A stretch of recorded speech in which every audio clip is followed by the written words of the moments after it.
बात करेंगे इस वीडियो पे एक fundamental strong main line IPO Plaza Wires IPO के बारे में।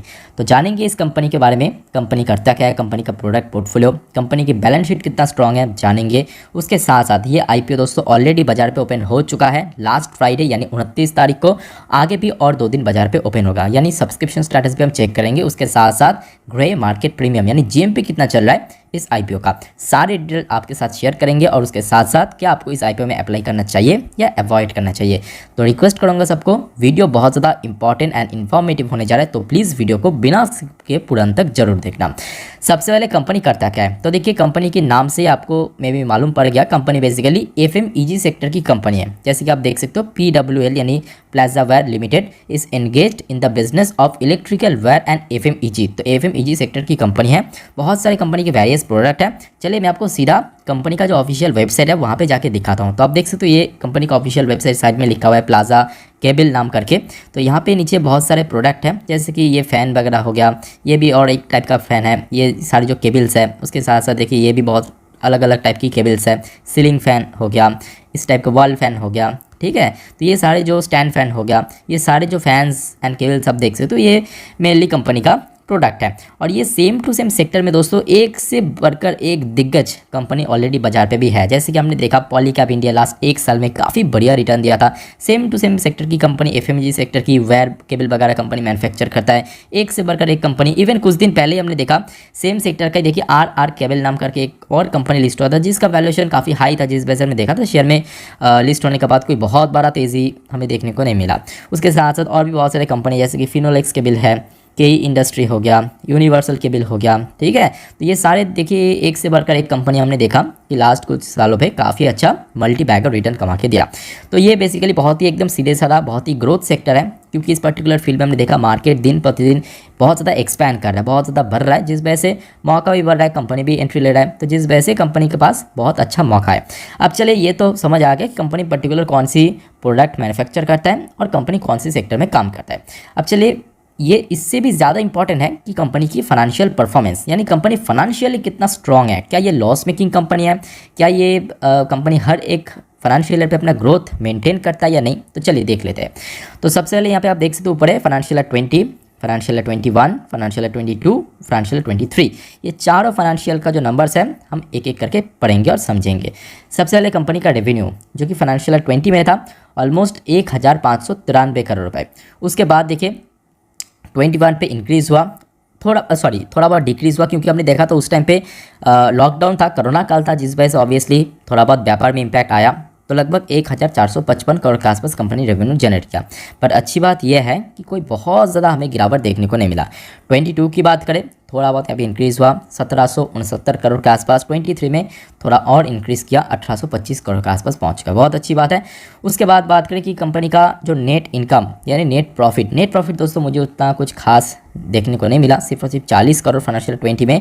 बट सबसे अच्छी बात यह है कि 21 पे यानी पैंडेमिक एरा पे हमने देखा कि इतना मतलब जो मार्केट डाउन था उसके बावजूद भी 40 करोड़ से सीधा 42 करोड़ पे कंपनी नेट प्रॉफिट के मामले में पहुंच चुका है, अच्छी बात है।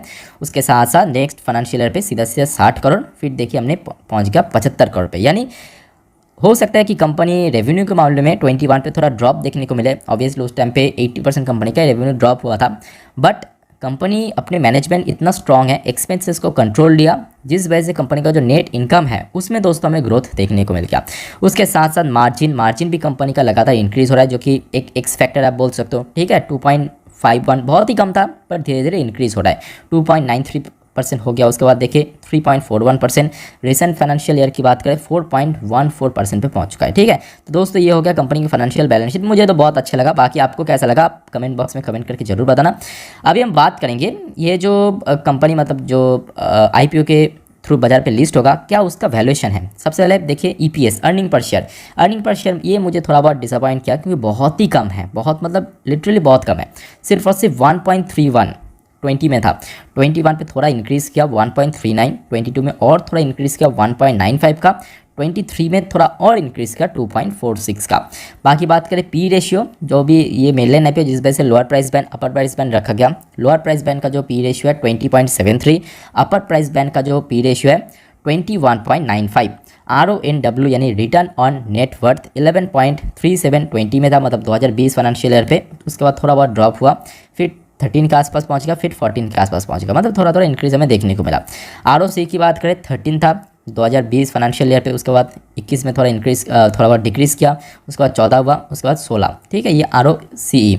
उसके बाद बात करें एबिटा मार्जिन के अंदर हमें लगातार ग्रोथ देखने को मिला, ये देखिए सीधा सीधा।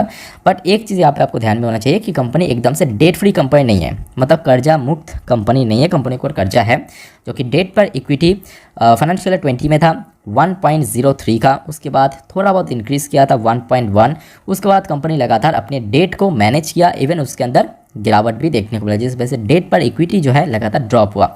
रिसेंट टाइम में अगर हम बात करें फाइनेंशियल ईयर 23 में, कंपनी का जो डेट पर इक्विटी है 0.75 के आसपास, यानी कंपनी का मैनेजमेंट इससे हमें साफ से मालूम पड़ा बहुत अच्छा है, जिस वजह से कंपनी इवन कोरोना काल में हमने देखा कंपनी का रेवेन्यू के अंदर कोई बहुत बड़ा ग्रोथ ना देखने के बावजूद भी कंपनी के जो नेट इनकम है यानी नेट प्रॉफिट, उसमें दोस्तों बहुत अच्छा ग्रोथ हमें देखने को मिल गया, जो कि सबसे ज़्यादा एक्सपेक्टेड है। साथ ही साथ इसका जो वैल्यूएशन रखा है, मतलब शेयर प्राइस इशू किया है, वो भी मुझे काफ़ी डिसेंट टाइप का लगा। ठीक है, अब चलिए ये तो बैलेंस शीट हमने चेक कर लिया, उसके बाद हम बात करेंगे अल्टीमेटली ये IPOs के बारे में, कितना प्राइस बैंड रखा, ऑलरेडी यहाँ पे ओपन हो चुका है। तो देखिए IPO का डेट ऑलरेडी 29 सितंबर से ओपन हो चुका है, और 2 दिन बाजार पे ओपन रहेगा, 4 अक्टूबर और 5 अक्टूबर के दिन। ठीक है, तो 5 अक्टूबर तक ये IPO जो है बाजार पे ओपन रहेगा।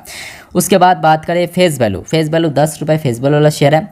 प्राइस बैंड की बात करें 51 रुपीज़ से 54 रुपीज़, लोअर प्राइस बैंड अपर प्राइस बैंड, इसके बीच में कोई भी प्राइस को पकड़ कर आप बीडिंग कर सकते हो, बट मैं आपको सजेशन दूंगा कट ऑफ प्राइस में ही क्लिक करना, या तो 54 रुपीज़ पर शेयर पे बीडिंग करना। लॉट साइज़ की बात करें, क्योंकि मेन लाइन IPO है तो बहुत ज़्यादा लॉट नहीं है, 277 क्वांटिटी का शेयर एक लॉट, मतलब अगर आप एक लॉट अप्लाई करते हो तो आपको उस केस में 277 शेयर जो कि यहाँ पे ऑर्डर प्लेस करना पड़ेगा। अगर आप 2 लॉट करना चाहते हो ×2, अगर 3 लॉट करना चाहते हो ×3। ठीक है, इसके मल्टीपल के अकॉर्डिंग आपको ऑर्डर प्लेस करना पड़ेगा। टोटल इशू साइज़ की बात करें, मतलब टोटल IPO का साइज़ 71.28 करोड़ का, जो कि हमने देखे इसमें totally fresh equity share add किया जाएगा। कंपनी की प्रोमोटर जो है कोई भी शेयर अपना OFS के थ्रू सेल नहीं करेगा। Book build issue type IPO, obviously main line IPO जब बाजार पे लिस्ट होगा, BSE और NSE ये दोनों ही एक्सचेंज के ऊपर लिस्ट होगा। उसके बाद चलिए हम देख लेते हैं और भी कुछ इंपॉर्टेंट जानकारी, पर उसके पहले दोस्तों अगर आपको वीडियो अभी तक अच्छा लगा, इन्फॉर्मेटिव लगा, प्लीज़ दोस्तों वीडियो को लाइक करना, साथ में चैनल को प्लीज़ सब्सक्राइब करके जरूर रखना। तो दोस्तों इस IPO के केस में हमने देखा कि बड़े इन्वेस्टर्स के लिए सबसे ज़्यादा शेयर एलोकेट किया, जैसे कि एंकर इन्वेस्टर्स के लिए 28%, QIB के लिए देखिए 46%, HNI के लिए 15%, अनफॉर्चुनेटली रिटेल इन्वेस्टर्स के लिए सिर्फ और सिर्फ 10% शेयर ही यहाँ पे एलोकेट किया। तो मतलब रिटेल इन्वेस्टर्स के लिए यहाँ पे उतना ज़्यादा शेयर एलोकेट नहीं किया। IPO का डेट ऑलरेडी हमने देख चुका। उसके बाद बात करेंगे IPO का रिजल्ट यानी अलॉटमेंट। तो अगर आपने IPO में अप्लाई किया तो आपको रिजल्ट मालूम पड़ेगा 10 अक्टूबर के दिन। उसके बाद रिफ़ंड, मतलब अगर आपको अलॉटमेंट नहीं मिला तो उस केस में रिफ़ंड हो जाएगा 11 अक्टूबर। अगर रिफ़ंड मतलब मिल गया आपको IPO तो उस केस में 12 तारीख को अलॉटमेंट मिल जाएगा, मतलब आपके डीमैट अकाउंट में क्रेडिट हो जाएगा। ठीक है, उसके साथ साथ लिस्ट होगा ये IPO बाजार पे 13 अक्टूबर फ्राइडे शुक्रवार के दिन। ठीक है, तो उसके बाद बात करें कुछ इंपॉर्टेंट जानकारी रिटेल इन्वेस्टर्स के लिए, जैसे कि कोई भी रिटेल इन्वेस्टर्स अगर अप्लाई करते इस IPO में तो एक लॉट में टोटल 277 क्वांटिटी का शेयर ऑर्डर प्लेस करना पड़ेगा, जिसके लिए टोटल जो पैसा लगेगा 14,958 रुपये। कोई भी इन्वेस्टर्स एक अकाउंट से टोटल 13 यानी 13 लॉटें अप्लाई कर सकते हैं, जिसके लिए उनको टोटल 3,601 क्वांटिटी का शेयर ऑर्डर प्लेस करना पड़ेगा। टोटल पैसा जो लगेगा 1,94,454 रुपये। उसके बाद बात करें कि कंपनी के जो प्रोमोटर का स्टेक आज की डेट पे है 100%, मतलब 100% स्टेक है। जब ये कंपनी IPO के थ्रू बाजार पे लिस्ट हो जाएगा तब इसका स्टेक रह जाएगा प्रोमोटर के पास 69.83% के आसपास। ठीक है, तो होपफुली आपको जैसे समझ आ गया। अब बात करेंगे दोस्तों ऑलरेडी, क्योंकि ये IPO बाजार पे ओपन हो चुका है, तो जिस वजह से चलिए देख लेते हैं कि इसमें सब्सक्रिप्शन कैसे देखने को मिला, मतलब डे 1 पे सब्सक्रिप्शन का नंबर। तो सबसे पहली बात QIB ऑब्वियसली बड़े इन्वेस्टर्स हैं, तो ये लोग डे 1 पे आम बात है अप्लाई नहीं करते, तो जिस वजह से QIB कैटेगरी में नील यानी 0। बट अच्छी बात यह है कि नॉन रिटेल या बोल सकते हो नॉन इंस्टीट्यूशनल बायर्स कैटेगरी में, NI कैटेगरी में 4.80 यानी 4.5 गुना के ऊपर सब्सक्रिप्शन पहले दिन में देखने को मिल गया। अच्छी बात है। रिटेल कैटेगरी में भी भाई साहब काफ़ी अच्छा रिस्पांस मिला। डे 1 पे ही 29 तारीख को 27.28 टाइम्स हमें सब्सक्रिप्शन देखने को मिल गया, यानी 27.5 गुना के आसपास। और टोटल अगर हम बात करें ये तीनों कैटेगरी एक साथ कैलकुलेट करने के बाद डे 1 पे दोस्तों ये IPO फुल्ली सब्सक्रिप्शन हो चुका है, जो कि बहुत अच्छी बात है। 4.80 टाइम्स यानी ऑलमोस्ट 4.5 गुना के ऊपर। अब चलिए हम देख लेते हैं इसका प्रीमियम कितना चल रहा है, यानी ग्रे मार्केट पे इसका कितना प्रीमियम पे ट्रेड करा है। तो आप देख सकते हो यहाँ पे लिखा है प्लाजा वेयर IPO, उसके साथ साथ और भी बहुत सारे IPO बाजार पे ओपन हुआ। हम देखेंगे यहाँ पे सिर्फ और सिर्फ प्लाजा वेयर IPO, जिसका प्रीमियम दोस्तों चल रहा है एज पर लेटेस्ट अपडेट 22.22%। अब देखिए इसके पीछे वजह है, आप बोलोगे यहाँ पे 22% इतना कम क्यों? इसके पीछे मेन रीज़न है कि मार्केट की अगर हम बात करें सेंटीमेंट दोस्तों एकदम से बुलिश नहीं है। मतलब अगर आप फ्राइडे के दिन भी देखोगे ट्रेडिंग सेशन को तेज़ी देखने को जरूर मिला, बट ओवरऑल जो ग्लोबल मार्केट का जो सेंटीमेंट है वो आज भी दोस्तों थोड़ा बहुत नेगेटिव पे है, जिस वजह से हमने देखा क्योंकि मेल लाइन IPO है, जिस वजह से थोड़ा बहुत हमें ऊपर देखने को मिला। मतलब प्रीमियम में एक डिसेंट टाइप का प्रीमियम, मतलब एक डिसेंट टाइप का लिस्टिंग है आपको मिल सकता है 22% के आसपास, ऑलमोस्ट 25-20 के आसपास। बट बहुत ज़्यादा मतलब एकदम सीधा सीधा दुगना हो जाएगा पैसा, 3 गुना हो जाएगा, जैसे कि अक्सर आज से लगभग 2-3 हफ्ते पहले भी IPOs में देखने को मिल रहा था, उतना हो सकता है आपको लिस्टिंग के ना कमा के दे। ठीक है, अब बात यह है कि आपको इसमें अप्लाई करना चाहिए या नहीं करना चाहिए, एकदम सीधी पॉइंट पे हम बात करेंगे।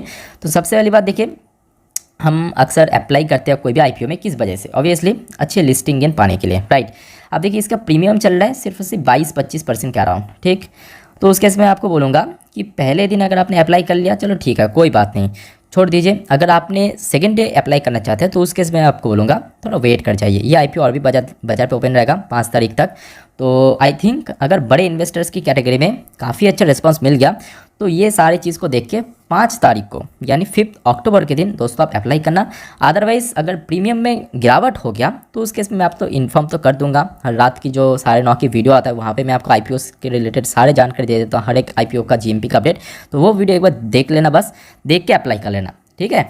तो मैं मेरे तरफ से मैं बोलूँगा अगर प्रीमियम जो है वो अगर 20% के ऊपर रहा तो उस केस में आप अप्लाई कर सकते हो। अदरवाइज मैं आपको बोलूँगा इसको इग्नोर कर सकते हो, बाद में जब बाजार पे लिस्ट होगा तब आप आपके अकॉर्डिंग, आपके बजट के अकॉर्डिंग थोड़ा थोड़ा करके इसमें शेयर भी परचेस कर सकते हो। तो मेरे तरफ